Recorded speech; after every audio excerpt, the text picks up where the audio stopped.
You want to support Roland Martin Unfiltered? Be sure to join our Bring the Funk fan club. Every dollar that you give to us supports our daily digital show. There's only one daily digital show out here that keeps it black and keep it real as Roland Martin Unfiltered. By going to RolandMartinUnfiltered.com, you can make this possible. Senator Kamala Harris announced a $100 billion grant program to address the racial home ownership gap at the Essence Festival in New Orleans on Saturday. The grants would assist people of color who have lived in historically redlined neighborhoods with down payments and closing costs. We're going to talk about the viability of her plan with Antoine Thompson, Executive Director of the National Association of Real Estate Brokers. Welcome to Roland Martin Unfiltered, Mr. Thompson. Thank you for having us on the program today. And NARAB is the oldest Black real estate association. We have a campaign right now to increase the Black home ownership rate by 2 million people. We are very encouraged by Senator Harris's proposal. We think that it has some value.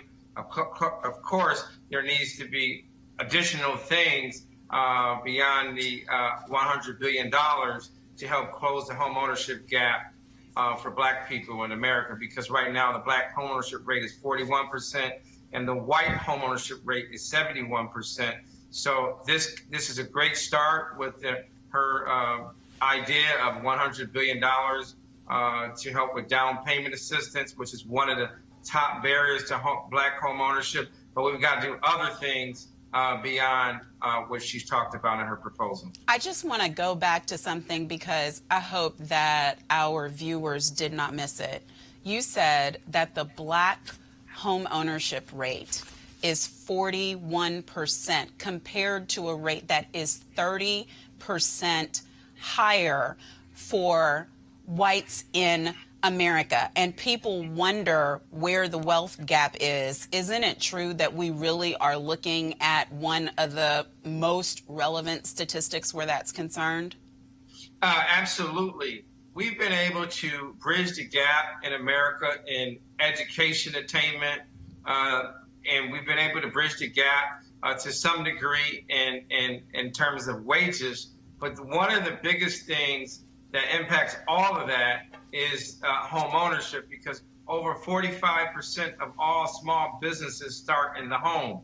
And Roland talks about no home, no loan. And so home ownership is the one thing that African Americans before slavery and after slavery have always been on this quest to obtain and acquire land. And there's been all these barriers that have consistently limited the ability for African Americans to not only acquire land, but also to have a fair shot at acquiring it and obtaining it. So this proposal that Senator Harris has put forward is a great start, but we also need to make sure that we have credit reform in her proposal. It talks about updating the Fair Credit Reporting Act. We need to also strengthen the Home Mortgage Disclosure Act. We need to push for a bill that Congressman Meeks is sponsoring, the American Dream Down Payment Savings Plan, which would allow for people to save up for the purchase of a house the way we do with the 529 for college.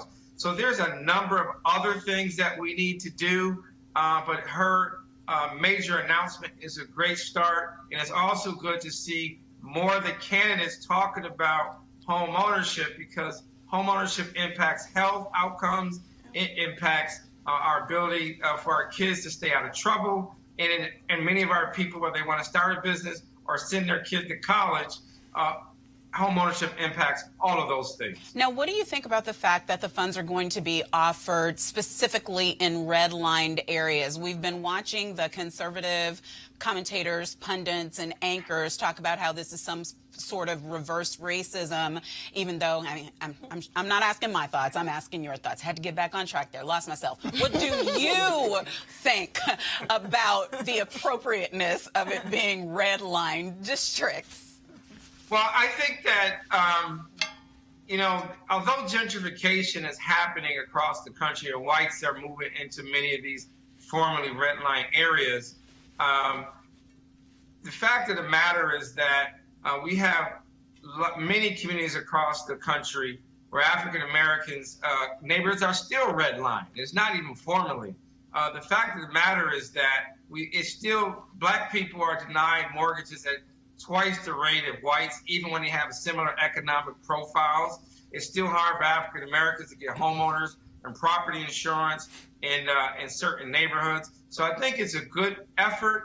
I would say it shouldn't be limited to just those areas, but clearly there's enough documentation out there that shows that the areas that were redlined by the federal government in the 1930s, 1940s, 50s, and 60s, that those neighborhoods that were mostly black and brown, that you can trace their economic conditions back to that time period. So there just needs to be some restitution for that injustice that was perpetrated by the federal government on black people. And what can we do about what you said about the fact that we as African Americans are denied loans at higher numbers? Because what I know for sure is banks can loan money to who they want to loan money to, and it doesn't really matter whether you're credit worthy or so-called credit worthy or not. If they have a program, they can develop a program that fits your needs. But it seems to me that then we end up on the other side where we end up with predatory lending practices. What is it that we can do on the lending side of things in order to solve that problem?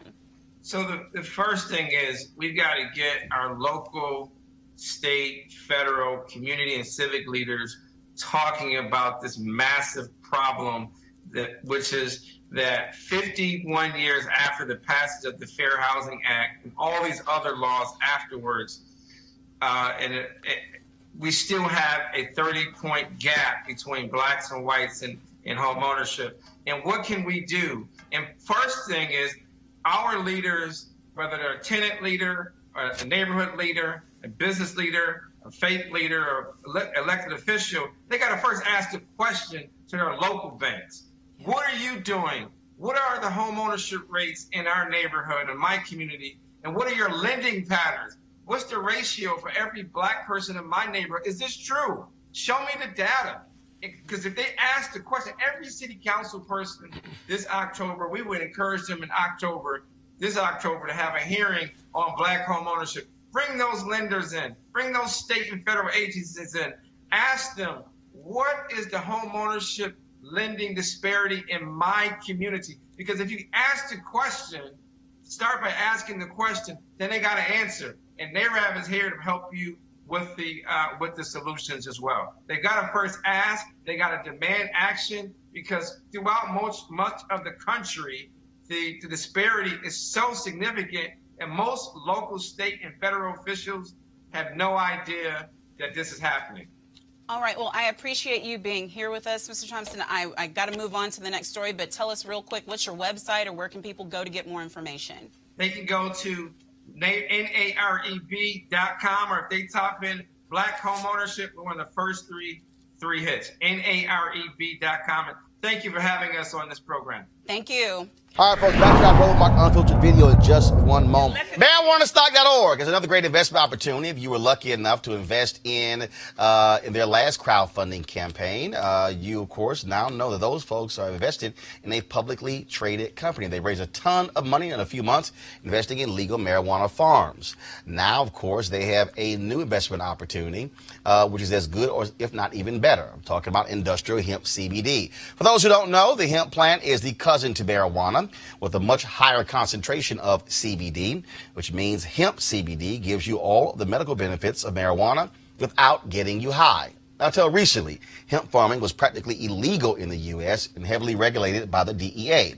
However, the 2018 Farm Bill changed all of that, making it legal to grow hemp CBD in the U.S. and creating one of the largest commodities worldwide.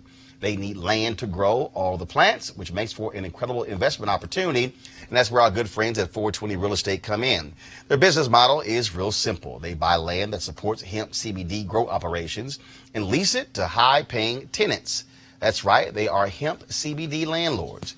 And you can get in on the action. You can invest in the crowdfunding campaign for as little as $200 up to $10,000.